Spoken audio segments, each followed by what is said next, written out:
आज हम लोगों ने डिसाइड किया था कि हम बेंगलुरु के साउथ एरिया में, जहाँ पर एक बेगूर नाम का छोटा सा टाउन है, वहाँ पर जाएंगे। और हमने अपनी जर्नी को स्टार्ट किया अपने घर से। मेरे घर से ऑलमोस्ट 2 से 2.5 किलोमीटर के आजू बाजू है। हमने स्कूटी निकाला और निकालते ही हम लोगों ने बेगूर की तरफ बढ़ना शुरू कर दिया। थोड़ा सा मैं आपको बेगूर के बारे में बता देना चाहता हूँ। जो बेगूर का इतिहास है बेंगलुरु के इतिहास से जुड़ा हुआ है। यहाँ के पंचलिंगेश्वर जो मंदिर जो मैं आपको बताया अभी, परिसर में 9वीं सदी में शिलालेख बेंगलुरु नामक स्थान का सबसे पुराना संदर्भ में आता है। यह क्षेत्र पहले पश्चिमी गंगा राजवंश के शासन में था और बाद में 10वीं शताब्दी में चोलों ने इस पर कब्जा कर लिया। यह क्षेत्र के ऐतिहासिक महत्व के कारण इसे बेंगलुरु का छिपा हुआ इतिहास भी कहा जाता है। तो ये बहुत ही अच्छा और बहुत ही शानदार इतिहास के लिए इसे जोड़ा जाता है। और इसमें जो है ना कि 9वीं से 10वीं शताब्दी में इधर गंगा राजवंश ये लोग भी आए हुए थे।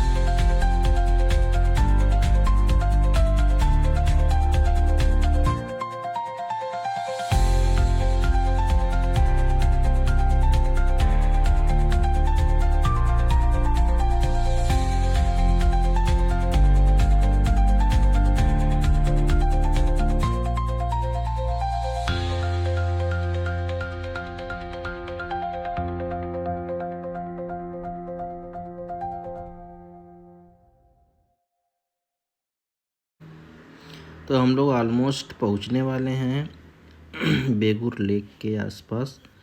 और ये जो एरिया आप देख रहे हैं ये बेगूर लेक के पास का ही एरिया है। बहुत अच्छा एरिया है और यहाँ पे घूमने के लिए भी बहुत अच्छा, खाने पीने की भी चीज़ें बहुत यहाँ पे मिलती हैं। और जो आप पे लाइटिंग देख रहे हैं, मुझे ये पता चला है कि यहाँ पे ये इस समय कार्तिक मास चल रहा है। तो कार्तिक मास के वजह से यहाँ पे कुछ 15 दिन का इनका पूजा का चलता है।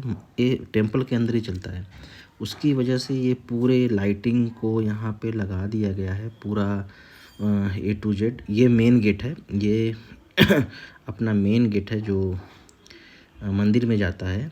और मंदिर के जस्ट सामने, हाँ, इस मेन गेट पे हम आ गए हैं। इस मेन गेट से हम लोग एंट्री लेंगे अंदर की तरफ। तो देखिए कितनी अच्छी नक्काशी की गई है यहाँ पर। और ये बहुत ही शानदार यहाँ पे सजावट की गई है, क्योंकि मैंने बताया कार्तिक मास की वजह से कार्तिक मास में इनका अलग से पूजा कुछ करते हैं 15 दिन का। इस पूजा यहाँ पे 15 दिन का ये पूजा चलेगा। और रात में मुझे लगता है शाम को यहाँ पे बहुत ही अलग माहौल रहता होगा। मैं कभी ट्राई करूँगा, अगर शाम को जा पाया तो मैं इधर का एक वीडियो और बनाऊँगा ताकि हम देख पाएँ। और ये इसका main get in the sense मंदिर में जाने का ये गेट है।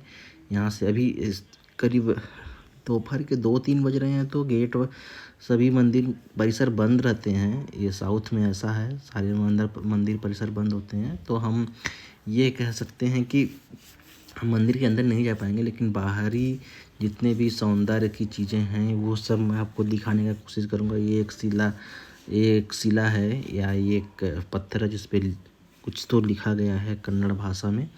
और I think this is the history of history of this temple. और ये बहुत ही, ये अंदर इसमें 3 गेट बने हुए हैं। ये दूसरा गेट, तीसरा गेट उधर दिख रहा है सामने की तरफ से। तो एक गेट जिधर से हम लोग खड़े हुए हैं, तीसरा गेट सामने दिख रहा है। तो 3 गेट इसमें बने हुए हैं मंदिर में अंदर जाने का। तो मैं आप लोगों को सबसे पहले ये बता देना चाहता हूँ कि यहाँ पे नागेश्वर मंदिर का जो इतिहास रहा है ये बहुत ही मार्मिक रहा है। नागेश्वर मंदिर भारत के अभी मैंने बताया कि बेंगलोर के बेगूर में स्थित है। और इस मंदिर परिसर में अंदर 2 मंदिर हैं।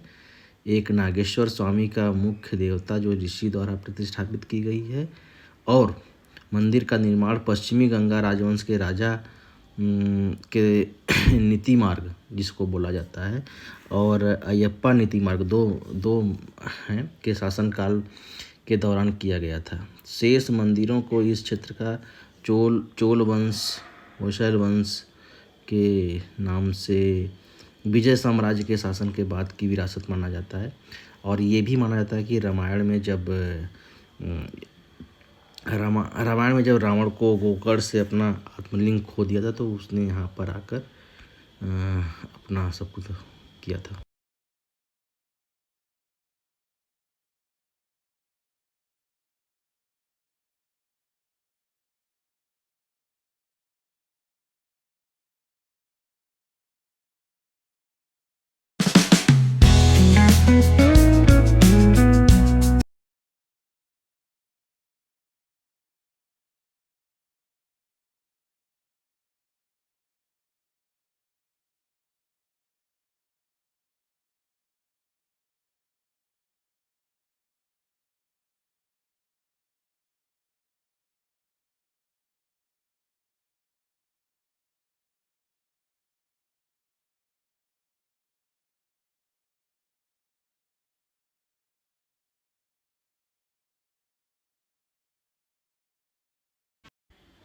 जो बड़े बड़े बिल्डर्स हैं वो अपना यहाँ पे बनवा के बड़े बड़े फ्लैट्स बेच रहे हैं क्योंकि ये यहाँ पे कुछ ज़्यादा ही पैसे ले पा रहे हैं क्योंकि ये इनका ये बनता है। ये पाथवे में दिखा रहा था, पाथवे है, पाथवे बहुत ही शानदार है। लोग यहाँ पे सुबह शाम टहलते हैं। जैसा कि मैंने टाइमिंग मैंने चेक किया है। जो टाइमिंग है इसको ओपन करने का, यानी लेक पे इस पाथ पे लोग टहल सकते हैं। मॉर्निंग का टाइमिंग जो है 6 o'clock टू 10 o'clock और इवनिंग का टाइमिंग 4 o'clock से लेके 7 o'clock तक का टाइमिंग है। और इसके अंदर जो है सबसे अच्छा पार्ट लगा कि यहाँ पे इतनी पानी होने के बावजूद कोई अलग सी गंध नहीं आ रही थी। हम लोगों को इसमें ट्राई करना चाहिए, आके हमें एक बार कम से कम घूम के आना चाहिए। बहुत ही शानदार प्लेस है और बहुत सुनहरा मौसम लग रहा था क्योंकि पानी की तरफ से जब हवा चल के हमारे शरीर पे लग रही थी। हम ऑलमोस्ट दोपहर के 2 बजे यहाँ पे पहुँचे हुए हैं। उसके बाद भी इतना शानदार यहाँ का नज़ारा लग रहा था कि हम क्या बताएं। सामने से जो ये घर बने हुए हैं ये बिल्डर्स के अपने अलग पॉलिसी बना के वो लोग बेच रहे हैं और वो दिखाते हैं कि लेक व्यू है तो उसका कुछ ज़्यादा ही प्राइस चार्ज करते हैं। ये तो उनकी अलग ही पॉलिसी है, हम कुछ कर नहीं सकते हैं इसके बारे में। लेकिन ठीक है, जो कुछ भी है, लेकिन जो नेचुरल थिंग्स हैं इसको कर्नाटका गवर्नमेंट ने बचा के रखा है। That is the best part what I can say. और इसके बाद अगर हम यहाँ की जलवायु को देखें तो हमें पता है कि बेंगलुरु की जलवायु बहुत ही अच्छी है, जिसकी वजह से लोग यहाँ पे सरवाइव कर पाते हैं। और सबसे बेस्ट पार्ट है इसमें कि अलग अलग पक्षियाँ, अलग अलग जीव जंतु भी यहाँ पे दिख रहे हैं। हमें ऐसे पक्षी यहाँ पे दिख रहे हैं जो केवल और केवल उसमें रह सकते हैं। तो ये सबसे बेस्ट पार्ट है। मैं इसी चीज़ को डिस्क्राइब करने की कोशिश कर रहा हूँ कि हम लोगों को अपने इस धरोहर है, ये हमारे देश की और हमारे बेंगलुरु की या फिर हम कह सकते हैं कर्नाटका की धरोहर है। इसे ऐसे चीज़ों को गवर्नमेंट अगर बचा रही है तो हमें इसको सपोर्ट करना चाहिए। और बहुत ही अच्छा प्लेस है। और अभी हाँ, दोपहर के 2 बज रहे हैं और हम लोग इस दोपहर की तपती गर्मी में भी, हालांकि धूप तेज़ है लेकिन यहाँ पे हमें उतना फील नहीं हो रहा है क्योंकि ये बहुत ही हवा जो चल रही है उससे बहुत ही शानदार हमें लुक। और यहाँ पे हम देख सकते हैं कि डिफरेंट टाइप के पक्षियाँ जो हैं यहाँ पे घूम रहे हैं क्योंकि उनका सर्वाइवल है ना यहीं पर रहता है। मतलब ये ऐसी पक्षियाँ हैं जो बहुत कम रेयरली देखने को मिलेगी। हम मैंने यहाँ पे थोड़ा सा जूम करके दिखाने की कोशिश की है, ये बहुत रेयरली मिलती है यहाँ पे।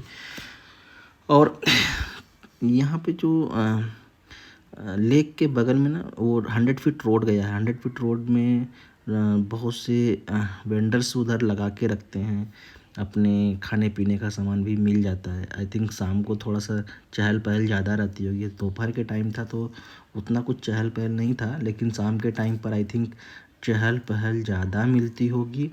और overall it's good to be there, enjoy. और हमने तो इंजॉय किया, हमने अंदर जाके थोड़ा सा घूम के पाथवे पे चल के आए, हमें बहुत ही अच्छा लगा, क्योंकि यहाँ ऐसी हरियाली, ऐसे जलवायु और ऐसे पानी के साथ हवा का मॉइस्चराइज़र जो हमारे शरीर पे मिलता है, ऐसा बहुत कम देखने को मिलता है बेंगलुरु जैसे शहर में। तो अगर हमें थोड़ा खुला आसमान चाहिए, खुली हवा चाहिए, खुला वातावरण चाहिए, तो हमें थोड़ा इस तरफ आना चाहिए। अच्छा है, पानी की कोई दुर्गंध नहीं आ रही है, पानी बहुत ही साफ़ है। और this good, government is taking action on all this things. और ये बहुत ही अच्छा चीज़ गवर्नमेंट कर रही है कि हमारी जो प्रकृति है उसको बचा के रख रही है। प्रकृति को बचाना हमारा भी कर्तव्य है, हम लोगों को इस चीज़ पे सोचना चाहिए। और हाँ, और यहाँ पे अच्छा है, सब कुछ मेरे को सही लगा। और जो कुछ भी होगा, हाँ, और आप लोग को कैसा लगा ऐसा यहाँ पे, आप लोग थोड़ा कमेंट करके हमें बताइए, ताकि हमारा मोटिवेशन बढ़ेगा।